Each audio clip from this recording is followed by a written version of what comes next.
Hey, what is up, you guys? Today is another fantastic book review. And this book is honestly a really good read.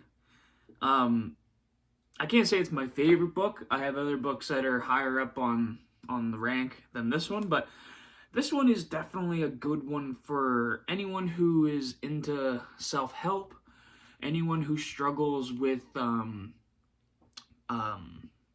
optimism, anyone who has a hard time being happy, anyone who struggles with depression. This book is a very good book to read. And it's called Learned Optimism by Martin E. Seligman. And he's a PhD, and he has studied learned helplessness for well over 30 years. It's probably even more than that. I could probably read you a little bit about him on the front here. Martin E. Seligman, PhD, the professor of psychology at the University of Pennsylvania and a past president of American Psychological Association, is a leading motivational expert and an authority on learned helplessness. He is the director of the Positive Psychology Center at the University of Pennsylvania and the Optimistic Child. Dr. Seligman's research has been supported by the National Institute on Mental Health, the National Institute on Aging, the National Science Foundation, the Department of Education, and the MacArthur Foundation, the Templation Foundation, and so many more. So he is very well educated and a high scholar for learned helplessness, depression, and how to get out of it and how to avoid it. So if you don't know what learned helplessness is when a person does something or an event happens in their life and they form this belief that no matter what they do, it doesn't matter. No matter what they do, they can't get out of their situation, things won't get better for them. And this is a toxic cancer that will eat away at your heart and your soul. And there's a great study in here.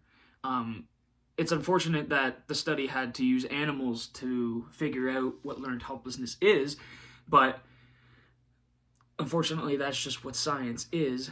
And in order to find out what learned helplessness is, they had 3 different dogs where they would emit an electrical shock to. One dog would get an electrical shock no matter what it could do, no matter what, sorry. The other one would only get an electrical shock when it would try to escape. There was a barrier that they would have the dog in, and if it tried to escape, it would get electrocuted. It would get a little shock, right? It wouldn't hurt it too much, right? It's not like it's just a little shock, right? Preventing it from jumping out of the cage. And then one dog didn't have an electrical shock and was able to jump out.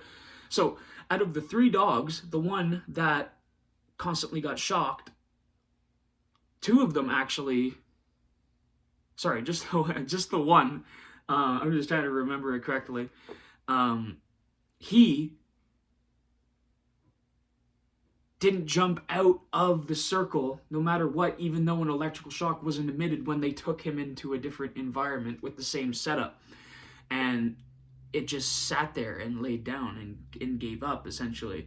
But the other 2 still, no matter what, if they got a shock, they hopped out. But this dog, it didn't jump out because it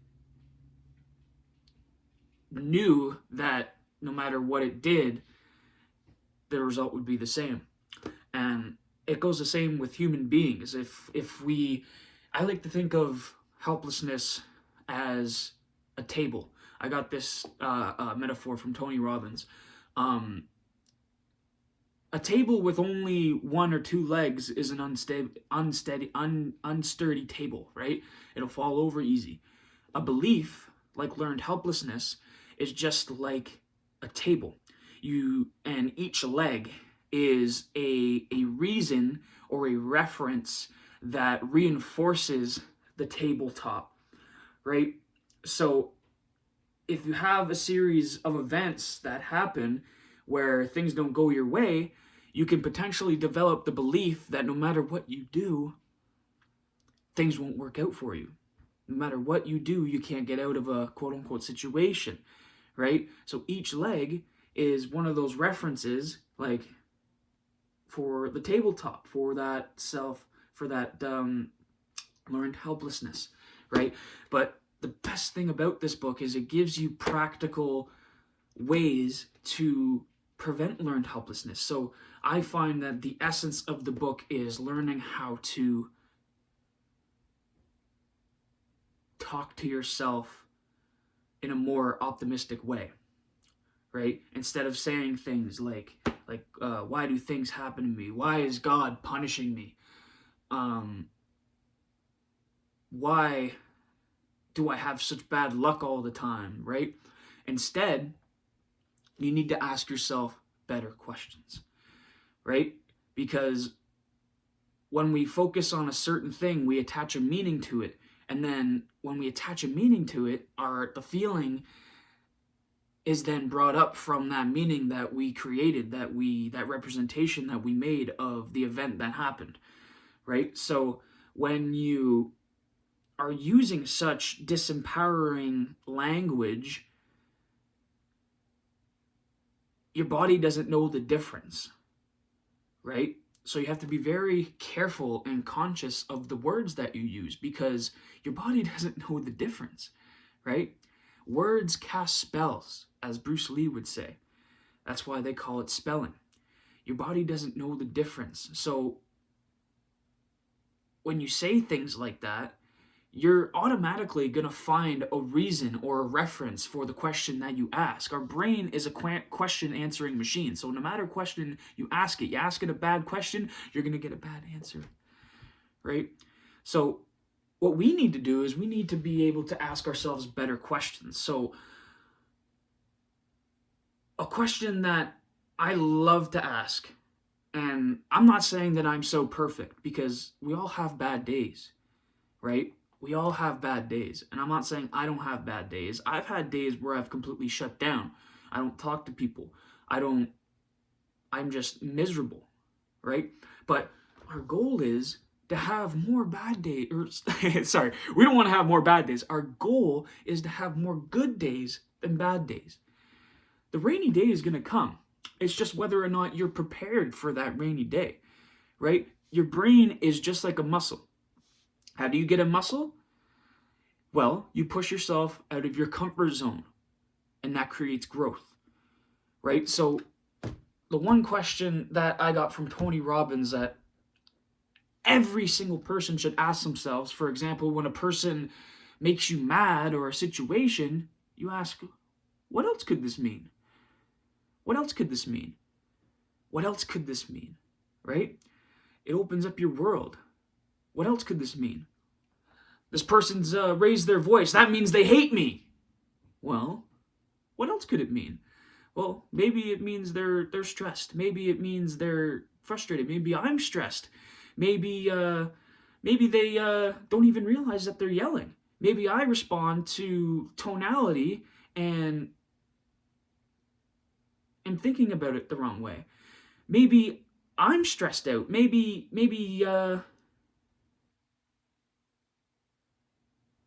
they're going through things that we don't even know that they're going through. Maybe it means nothing, right? Opens up your world again, right? So we need to learn how to answer or ask ourselves better questions. Another question that Tony Robbins taught me was, do I know everything there is about this? Do I have all the facts, right? So doing this, asking yourself better questions, it changes the representation in the meaning in your head. And as soon as you change that meaning, you change the feeling, right? It's a transformation of the feeling.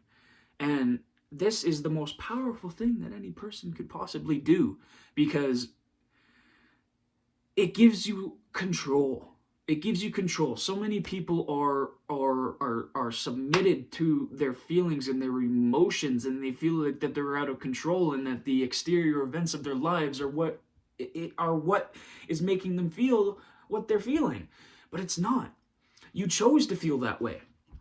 You communicated that to yourself, right? So what's great about this book is it teaches you practical ways and gives you specific examples on how to communicate better to yourself. Be more loving to yourself. Give yourself more grace. Because the quality of someone's life is dictated by the questions you ask yourself, right? And there's even specific quizzes that this book will tell you if you are an optimist or a pessimist. And if you are completely honest with yourself and you sincerely go through and you do the test, you might be surprised. You might actually be an optimist, or you might be surprised on how negative and pessimistic you actually are, right? But I think the more that we measure something, the greater it gets. So if New Year's comes around and you're like, okay, I'm going to start losing weight, right? I'm going to start going to the gym. And then come next December, you say, oh, shit, fuck. Oh, I didn't really do anything, right? I didn't get any progress done, right? Well, you didn't measure it. The more you measure something, the better it gets. So if you ask yourself, what am I really feeling? Where am I on a scale from 1 to 10? 0 is dead, 10 is unstoppable. Where are you on that level? Where are you on that scale? Right? You may think that I'm crazy, but this is facts. This is science. This is legit, right? And this is your fucking life, okay? So what do you want? What would you rather? Would you rather be miserable every single day, or would you rather be happy now? Because it's your choice. You choose whether or not you want to be happy or sad, right? And I know I'm harping on this, and it sounds like I'm not trying to be mean to anyone, and I'm not trying to discredit anyone. I'm just saying, because they're valid. Your feelings are valid, but you shouldn't overindulge in your feelings. And again, like I said, I'm not perfect. We all have bad days, guys. We all have bad days.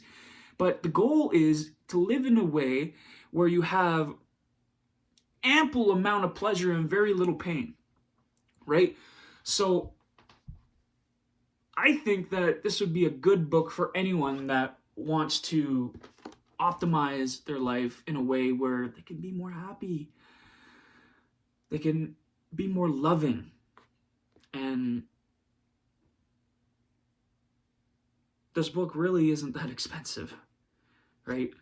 A person who doesn't read just because they can go and Google the facts online later is making themselves more fucking stupid, right?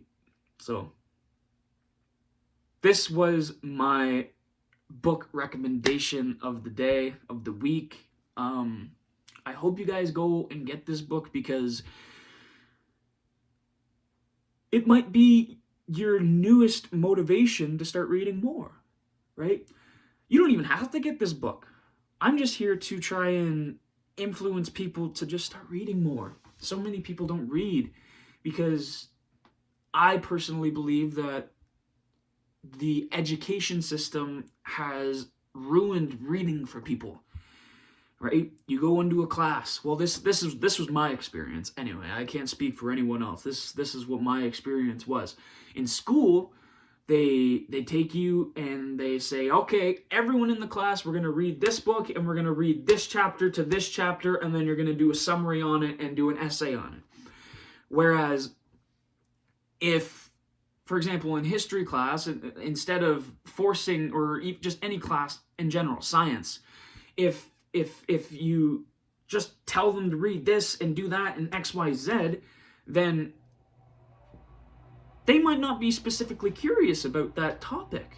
they might not be specifically curious about that book because of the way that it's communicated in the book. Every single author has their own way of projecting their knowledge and writing, right? Some books I've read and I just don't read them ever again because I just didn't really like how the author was trying to explain things, right? So going back to the school system, I feel like if we were to be like, okay, so we're going to be reading about World War III, or we're going to be, or not World War III, Jesus, I really hope that doesn't fucking put any bad juju in the air. Holy shit. Like World War II or astrophysics, right? Instead of just saying, okay, we're going to read about XYZ, how about you go and pick a book that interests you on the topic and then read it, right? I find that reading has been a dying thing because people don't read what they're interested in. They don't read what piques their curiosity. If you're forced to do something, an opinion forced against his will is of the same opinion still, right? So if you force someone to read something, then A, they're not going to gather the information properly, they're not going to retain it properly, and B, it's going to make them resent reading because they're doing something they don't want to fucking do anyway, right?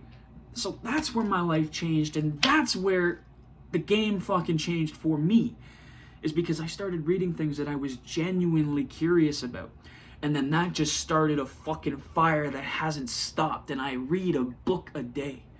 So I hope you guys read things that you're interested in, because I think, and I genuinely believe, that it will spark a flame in you too. So I hope you guys enjoyed this video. I hope you go and get Learned Optimism by Martin E. Seligman, because it's a great read. If not, that's okay, you don't have to, but just go read something that you're interested in. There's so many benefits to reading, so I hope you guys go and do it. I hope you like this video. I hope you subscribe to the channel, and let me know if there's any other books that you'd like me to read for you and recommend to you. See if it's good, right? Because I'm always looking for book recommendations as well. This isn't a one-way street. Please comment your books that you would recommend to me down below. All right, I'll catch you guys on the next one. I'm Kevin Luck. This is Quote Spark, and I'll catch you on the next one. See you guys. Yeah.